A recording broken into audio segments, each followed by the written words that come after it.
कल्याण डोंबिवलीत भाजपनं खातं उघडलेलं आहे। पॅनल क्रमांक 18 मधून भाजपच्या उमेदवार रेखा राजन चौधरी या बिनविरोध यांचा विजय झालेला आहे। रेखाताई, काय सांगाल? मतदानापूर्वीच विजयाचा गुलाल आपण उधळलेला आहे, काय प्रतिक्रिया? आज खरंच उत्साहाचं वातावरण या ठिकाणी आपल्याला पाहायला मिळतं आहे। आजचा हा विजय हिंदुत्ववादी विजय आहे आणि हा सर्व विजयाचा श्रेय आमच्या वरिष्ठांना, सगळ्या वरिष्ठांना जातो। माझे मतदाता, माझे कार्यकर्ता आणि आमचे सगळेच वरिष्ठ, सगळ्यांना हा श्रेय जातो आहे। पण जर बघितलं तर मुख्यमंत्री देवेंद्र फडणवीस यांनी फोनवरून आपलं कौतुक केलेलं आहे, काय शुभेच्छा दिली?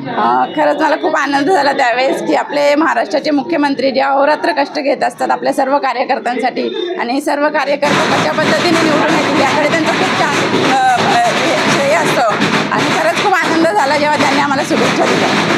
म्हणजे आज ज्या प्रकारे गुलाल उधळलेला आहे, काय वाटतो 16 जानेवारीचा जो निकाल असेल तो कसा असेल? 16 जानेवारीचा जो निकाल असेल तो महायुतीचाच असेल आणि तो भरघोस मतांनी असेल। तर रेखा राजन चौधरी यांचा बिनविरोध विजय झालेला आहे आणि आज कार्यकर्त्यांमध्ये प्रचंड उत्साह पाहायला मिळत आहे। आकिब शेख, न्यूज मराठी, कल्याण।